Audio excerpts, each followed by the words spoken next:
Welcome to our little castle where we got. Hi. So it is a Saturday, and I don't know when this is going to be posted, but we're going to Fort Knox, which is our local fort, which is actually a fort. So we're going to go to Fort Knox, and there's going to be a Civil War encampment, and we're going to show you different things that we learned there and different things that are going on, and it's going to be really fun, right? Yeah, I'm so excited to see soldiers. So the kids are excited to go to a real fort. So we have friends in Tennessee, wonderful friends, that took us to see forts in Tennessee. And a lot of the forts in Tennessee are maybe a cannon on a hill.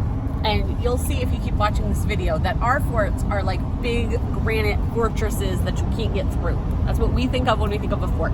So we were kind of disappointed when we walked all the way to the top of the hill to see a cannon. It was pretty though.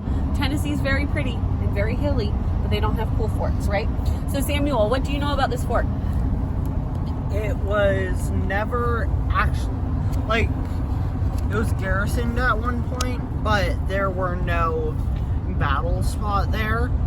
I think it was built for the Civil War, and they have some huge Rodman cannons, and they shoot a 450-pound ball 3 miles. Dude. They also have the hot shot cannon, the hot shot furnaces, or whatever they call them, where you put a bowling ball. Bowling ball. You can put a bowling ball if you want, but they put what's it called, Samuel? A cannonball. It's gonna be a great day for video. Keep watching, you'll see all the flubs. Okay, cannonball at the top, and it rolls down a chamber, and it gets hot on the way there, and then they pick it up really carefully. However, you pick up a really heavy cannonball and you put it in the cannon and shoot it so that when it hits something wood, it starts it on fire. I think they had winches at the fort for picking up the balls. So, and we're also excited because there's supposed to be cavalry there. I called them cavalry earlier. Cavalry there, so we're hoping to see horses. We've been there multiple years ago. We went and there were a couple horses, but the last few times we've been there haven't been. And today there's supposed to be an encampment, not a reenactment, so hopefully not too many guns, because Gideon back there got very scared of the soldiers last time we went that were shooting guns, and it was too loud for him, and he just sat there going, "Make the soldiers go away!" So hopefully it won't be that, but we did bring ear protection for those who might need it. So we will do more videos at the fort showing you the things we're learning, the people, the soldiers, all that cool stuff. So come back, well, stay watching, don't come back. Stay watching and see the rest of it. So if you've never been to the coast of Maine, we live where there's a big river that goes into the state, and that was how they transported a lot of things around the state when this state first began, which it used to be part of Massachusetts. So on this river, we will drive along to get to the fort. You will see that there are many, many big houses. We live in a place where there were lots of ship captains and people that were very wealthy for building ships. In this town right here, you'll see the houses are huge. They're now used as bed and breakfasts, but they were used as ship captains and very, very rich people in our area. You can now see us approaching the bridge, and if you look at that left tower, there's windows on top, and you can actually go up the observatory, which is one of the highest observatories in the world. Okay, so we made it to Fort Knox. I have a pretty view behind me. This is the river that they were trying to protect, and if you can see over there, there's part of the water, but the big part of the water comes through here, and we'll see that when we go to the front of the fort. The fort here is just all you'll see on this side is the stone wall that's protecting the back of the fort. We are not going to walk through all of the fort because we don't want to walk down all the tunnels and everything. Are you excited to be here? Yeah. Yeah, we all grabbed our muffins. We got a fort at a Knox. That's correct. So this is called Sort Fort of. Knox. So when people in Maine Get out of my chair. So when people in Maine are talking about Fort Knox, we are not talking about the place that holds gold down in Tennessee. Kentucky. We're not talking about that place. This is our Fort Knox. And so we will walk around. We'll do some more videos in a minute, but we will walk around the front of the fort, which goes that way. But down here below us, Mark can show you, is Battery A. I think this is Battery A. So those cannon, all of those little stone parts, we're gonna put the baby on while I talk to you. All those stone parts down there would have held a cannon, like the one cannon you see at the end. And then the little chimney thing you see down there is the hot shot furnace I was talking about, that you put a cannonball in, or a bowling ball, whichever you want to do, in there and get it hot before you put it in those cannons. And those cannons could then shoot the boats that are trying to get in. And you'll see here it goes right down to the water, but when we get up to the front of it, it's a big drop off to get up to there's different ways to protect this fort. So Mark will take some more videos. I'll be in some of them, and some of them will just be you seeing all the sights. So you guys ready? You ready? Let's go. Fort Knox is the first fort in Maine that was built entirely out of granite, and it is named after Henry Knox, who was the first Secretary of War under George Washington, and Henry Knox lived out the end of his life in the town that we live here in Maine.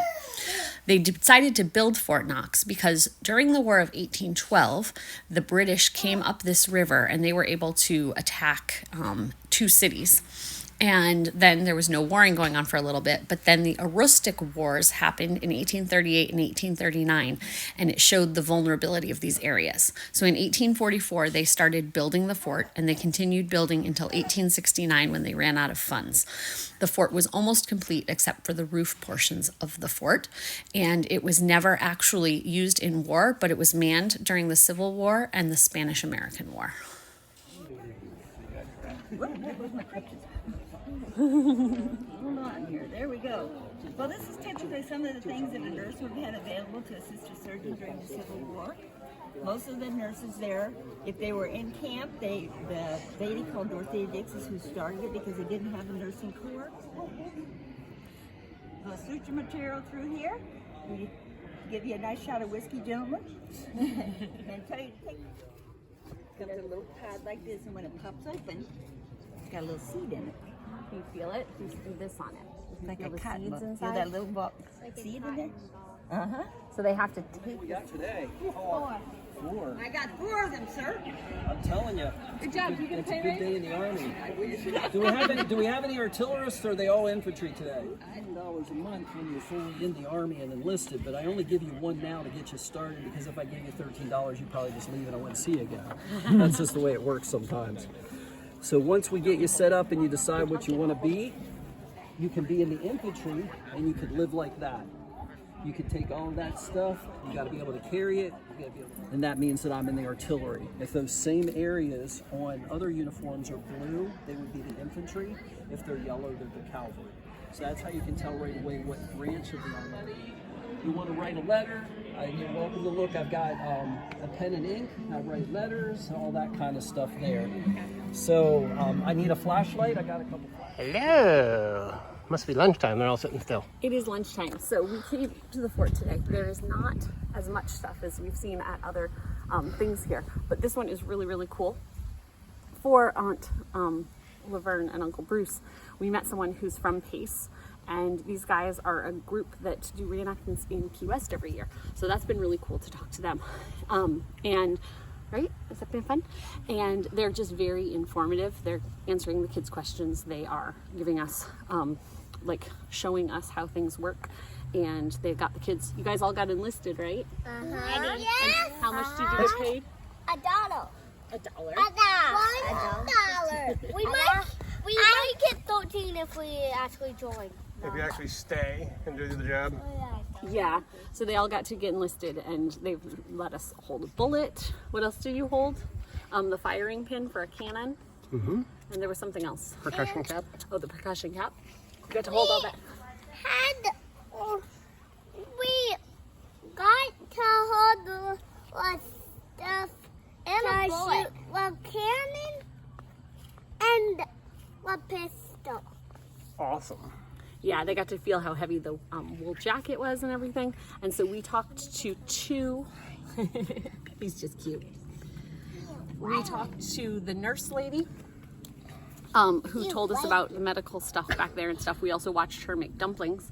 And then we talked to the, what was he, sergeant? Or I don't know what his actual name was. He was the colonel, yeah. The pilot had a model of a cannon. Yeah, Yes. that was awesome. So- Was that awesome? Yeah. So we talked to the colonel. There's also another tent down there that had some ladies sitting at it, and I could see some like kids' toys there. I don't know what else they have to share. And there were some guys dressed up as soldiers that were walking around. We didn't have a chance to talk to them yet because we had some hungry kids. So we came and sat. There's this nice little amphitheater area here, and we're overlooking the water that we were standing in front of before. But it was shady. So here in Maine, it's warm for us. It's like 74 degrees. We're all gonna die. But inside there's no like shade unless you go into the tunnels and stuff. We're standing out talking. So we decided to come sit in the shade to get our lunch, right? And so I made a video. I'm not sure which one's coming out first. I made a video of what we've like packed for lunch and how we pack for trips like this. So look for that in probably a week and a half. That'll come up. But we are having fun, and we'll take some more videos in a little bit. They have to cook over the fire approximately. Till they start floating. Okay. Like I told you, I've never made dumplings, so. Oh, that's weird.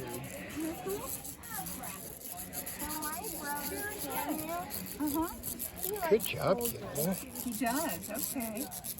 Yeah, Mrs. Samuel? inspection, and then the vibration causes it to spin. Yeah. That's super cool. That's super cool. You can use figuring it out. Turn it just a little bit this way, buddy. There you go. You have to keep doing it fast or it'll untangle itself. Well, that's a pretty simple toy to make, huh? What you guys looking at? We got a different microphone there. Mm-hmm. And also there was a bugle. So we had a really good day at Fort Knox. We're all super tired. Malachi and Gideon took naps on the way home. We got home, we made supper, did all that stuff. But we wanted to do a wrap-up video of what everyone's favorite times were. I think his favorite time was being snuggled in the ergo napping for most of it. Right? Yeah. What about you, young man? Mine was with all the toys. The toys. What kind of toy was your favorite? I don't know. Which one did you get a blister from? The spinning one. Can you explain it? Well, they were both spinning. No, explain the one you got a blister from. It was a loop of a string, and then you put like a disc inside. Yep. With 2 holes. There was a disc Then what would you on do? a string. And then what'd you do? Show me what it would look And then like. you would spin it up, Mm-hmm. and then you would pull it out and push it. Okay. Yeah. So that was your favorite thing? And you did it so much you got a blister. Yeah. Okay. Okay, you. I probably liked the toys best. Which toy did you like the best? I'm not sure. What was the other toy? I forget what they called it, but it was basically there's these grooves, and you use another stick and press against it, and there's something on the end, and when you do that, it spins around. Okay. They might have called it. I think Daddy has video of it. So I do. You'll see it in the other video. Okay. I have You. a toy like the wings. The strings? A toy. Well, you push it and shove it out. Push it in, shove it That out. was what I did, I think. Did you like that toy? Yeah. Yeah. Did you like anything else about going to Fort Knox today? I was by soldiers and dummy. Okay. Do you like the soldiers and it scared you? What about you? I like sitting around and talking with the reenactors. They had interesting stories about reenactments they've done in different battlefields and such, so that was cool. You. I like seeing the soldiers and what lady pretending to be a nurse. Yeah. Did she have to cut your arm off for you? Yeah. Yeah. She was gonna cut off your right arm, which is even worse. Yeah. Because your left arm's already broken. Alright, so that was your favorite thing? Yeah. Alright, you. Hanging out with the reenactors and learning their stories. Yeah. What, can you tell us anything you learned today? Or a fun story they told you maybe? So they told us a story. So they were artillery soldiers.